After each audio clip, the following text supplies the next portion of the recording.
Halo, Assalamualaikum warahmatullahi wabarakatuh. Berjumpa lagi dengan channel saya. Jadi Sehundi, gimana kabarnya teman-teman hari ini? Semakin baik, dan semakin sangat baik.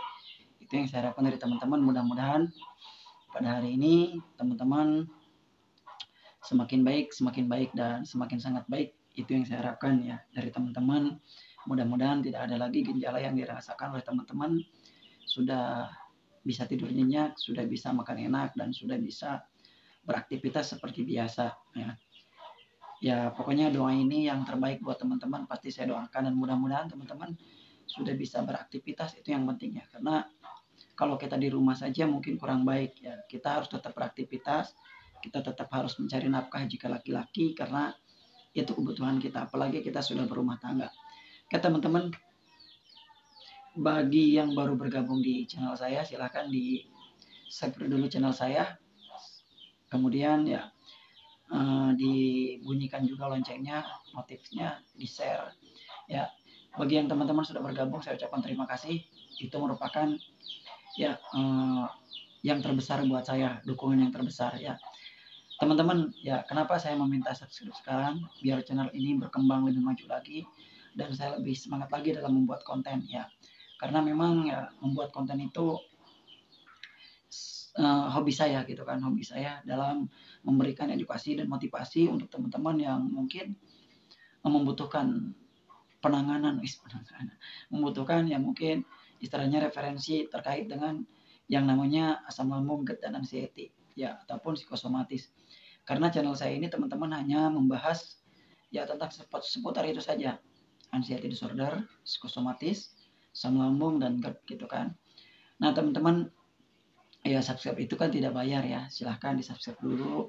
Kemudian jika memang teman-teman bersedia ya silahkan notifnya dibunyikan, supaya teman-teman bisa mendapatkan pemberitahuan yang pertama jika sudah mensubscribe channel saya ini yaitu.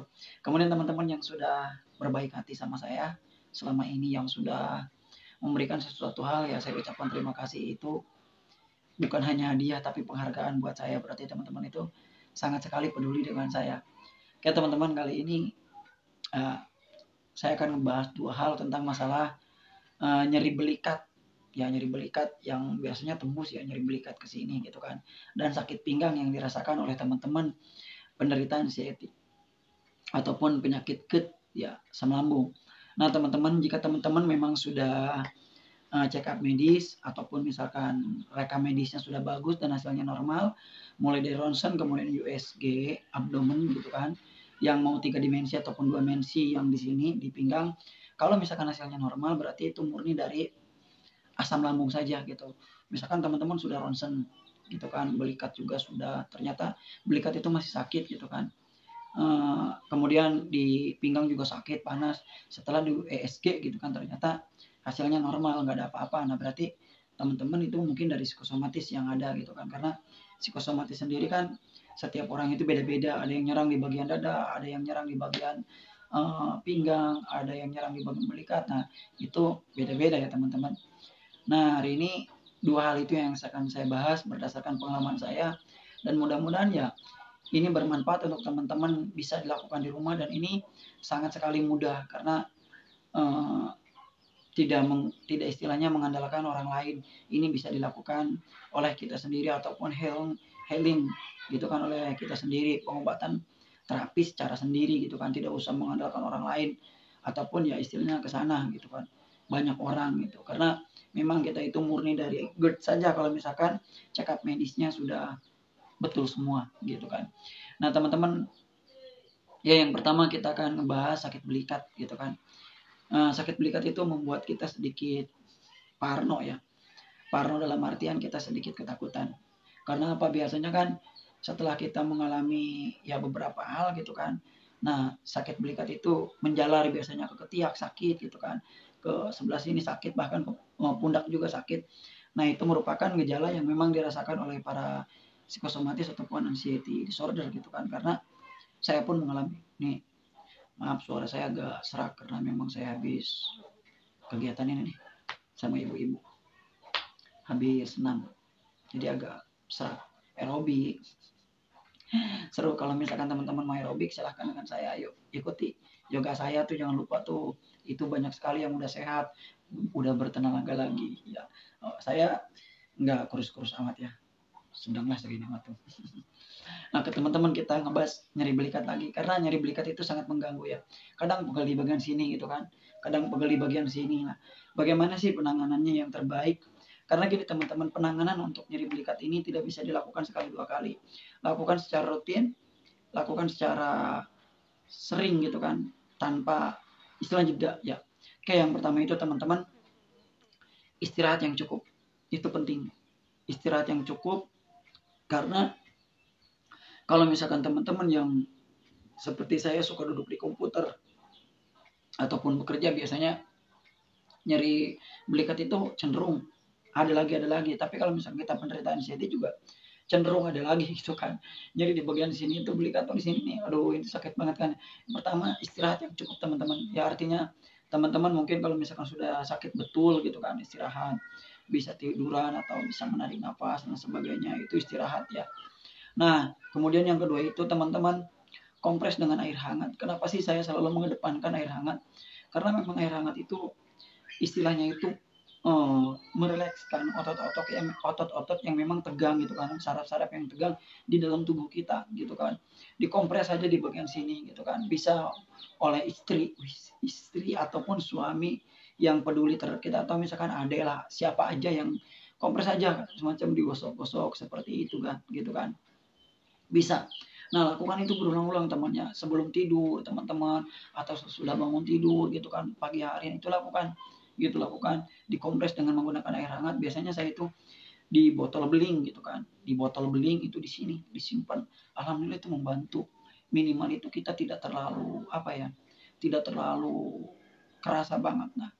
Nah yang kedua itu teman-teman coba yang ketiga itu teman-teman lakukan pemijatan di area ya di sini, di apa, di bagian belikat itu ya, menggunakan minyak. Bisa lah yang pakai krim gitu kan, yang krim yang agak panas, kemudian juga bisa menggunakan fresh care gitu kan, ataupun ya apa aja lah. Pokoknya lakukan pijatan di sini pelan-pelan gitu kan, di area belikat gitu kan. Kemudian supaya apa? Supaya kita itu si aroma ataupun rasa panas yang terdapat di dalam obat itu menyerap ke dalam, dan ya mungkin merileks ataupun yang mengendorkan otot-otot yang tegang ini. Karena saya yakin teman-teman itu ototnya tegang karena apa, biasanya berpikir gitu kan, kita itu terlalu berpikir memikirkan sesuatu hal, akhirnya nyampelah ke sini gitu kan, ke sini. Nah coba aja pijat gitu kan, kemudian diberikan ya krim yang pereda nyeri ataupun panas gitu kan.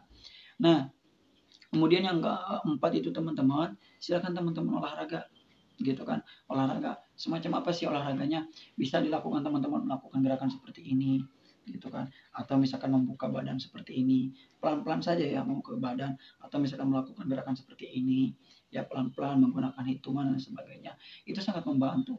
Atau misalkan teman-teman menggerakkan seperti ini ya, atau misalkan ya tidak membuat stres seperti ini, gerakan-gerakan kecil aja ya, gitu kan, memijat bagian jemari-jemari kita, itu membantu. Atau misalkan ditarik seperti ini, olahraga ya seperti ini.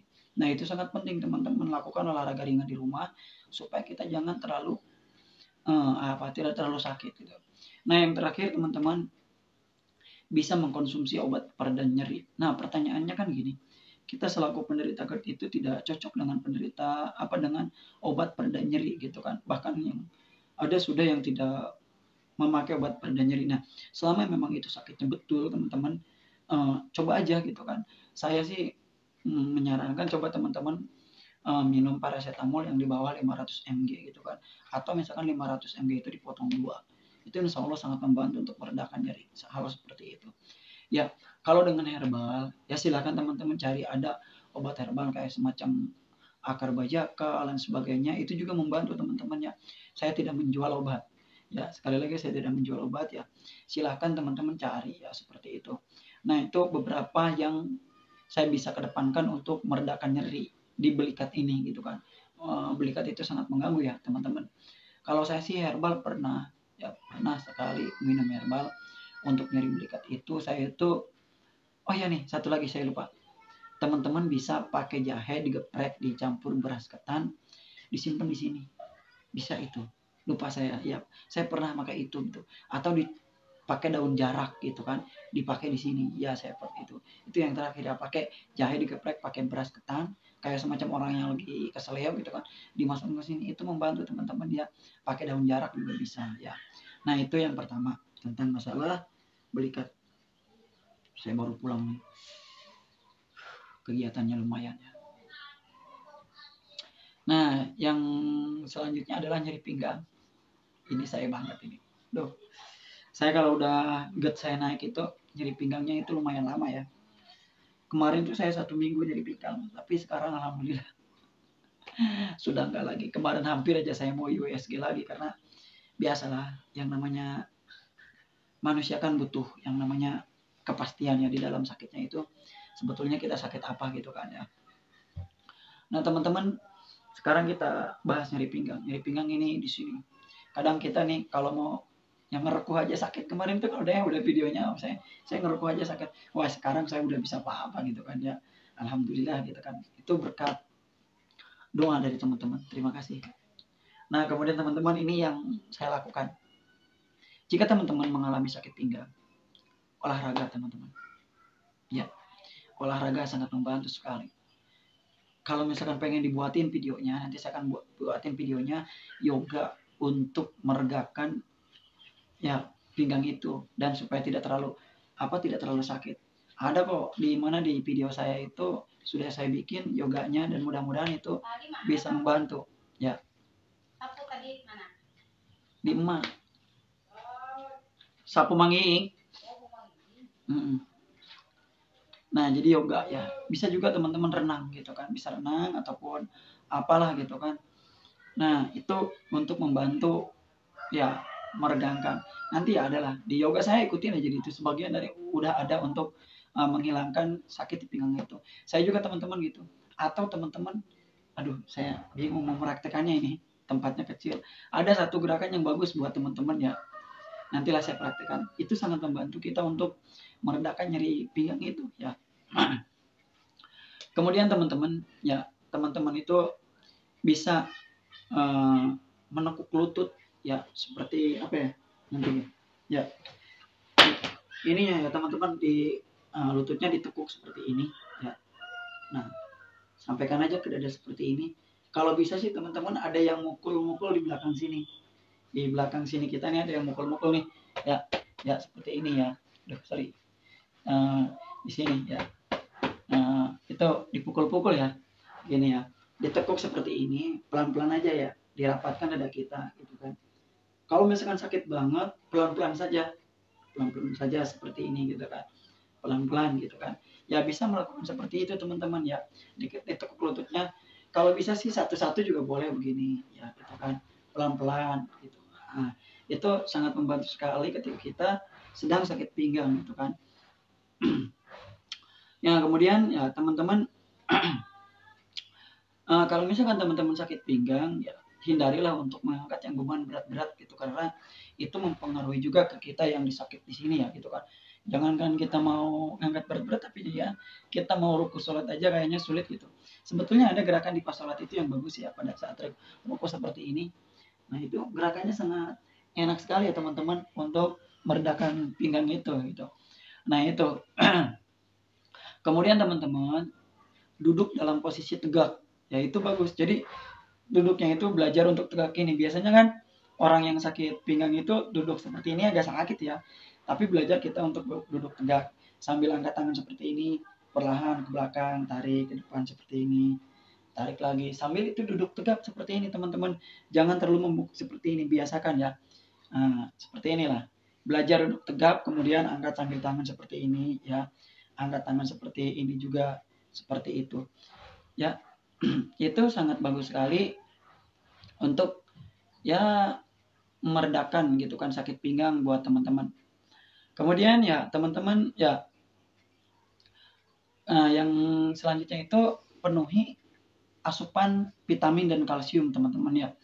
Vitamin D terutama, vitamin D itu sangat membantu sekali teman-teman untuk ya supaya pinggang teman-teman itu tidak terlalu sakit. Lalu vitamin D ya, vitamin D dan kalsium itu sangat penting. Kalsium itu kan biasanya adanya di susu ya. Makanya cari mungkin teman-teman bisa mencari susu yang rendah lemak gitu kan. Susu yang rendah lemak supaya teman-teman tidak terlalu naik lagi asam lambung ya, gitu kan. Gitu. Nah, jadi vitamin D itu bisalah teman-teman mencari dapatnya dari mana vitamin D itu biasanya ya sangat bagus vitamin D itu. Atau misalkan teman-teman ya sering berjemur. Nah, berjemur juga bisa ya, itu vitamin D-nya sangat baik sekali ya. Sakit pinggang itu bisa berjemur ya. Itu saran saya gitu kan. Kemudian teman-teman ya posisi duduk kalau kita saat lagi pinggang itu kalau bisa itu menyamping teman-teman ya. Menyamping ya bolehlah samping kiri atau samping kanan gitu kan. Itu tips dari saya teman-teman kalau misalkan teman-teman sakit pinggang ya. Kemudian supaya apa? Supaya saat tidur kita itu nyaman gitu kan ke pinggir. Kadang-kadang kalau kita begini kan sakit ya. Nah, kemudian nih menyamping juga teman-teman usahakan si posisi kakinya itu jangan ada yang ke depan atau ke belakang, tapi satu aja bersatu gitu, bertindihan kaki satu dengan kaki yang lainnya. Karena kalau misalkan satu kaki ke depannya itu biasanya sakit gitu ya. Kaki satu ke depan itu sakit atau ke belakang juga sakit. Biasanya samping gitu kan. Atau posisinya gini ya. Nah, biasanya itu ya kemudian juga bisa meredakan lah kalau misalkan seperti itu. Insya Allah coba lakukan. Saya pun alhamdulillah melakukan dengan seperti itu, ya saya baikan. Ya, seperti itu. Kemudian teman-teman bisa menggunakan alas kaki yang memang ada sedikit benjolan-benjolan ataupun alas kaki yang relaksasi. Ya, itu sangat membantu teman-teman dalam mengobati rasa sakit pinggang tersebut. Ya, kemudian ya bolehlah kompres dengan air hangat teman-teman boleh gitu kan sambil dipijit-pijit diturut-turut seperti ini. Nah itu sangat membantu teman-teman. Ya pokoknya teman-teman silahkan tips itu coba oleh teman-teman. Saya yakin teman-teman bisa terhindar dari yang namanya nyeri belikat dan nyeri pinggang tersebut. Oke, 17 menit loh. Saya bikin video agak panjang nih kayaknya karena memang pembahasannya lumayan ya. Ini request dari teman-teman insya Allah ya. Mudah-mudahan kedepannya teman-teman sehat selalu, saya doakan ya. Itu saja teman-teman ya. Pokoknya teman-teman sehat-sehat di rumah ya. Jaga kesehatan, minum vitamin jangan lupa. Vitamin tuh. Oke, udah asar ya. Udah asar, udah azan dan saya bentar lagi main bola juga. Itu saja teman-teman ya. Pokoknya salam sembuh dari saya, dari si Hondi. Wabillahi taufiq wal hidayah. Wassalamualaikum warahmatullahi wabarakatuh. Matanya kedipin ya. Itu lagi. 2. Kasih.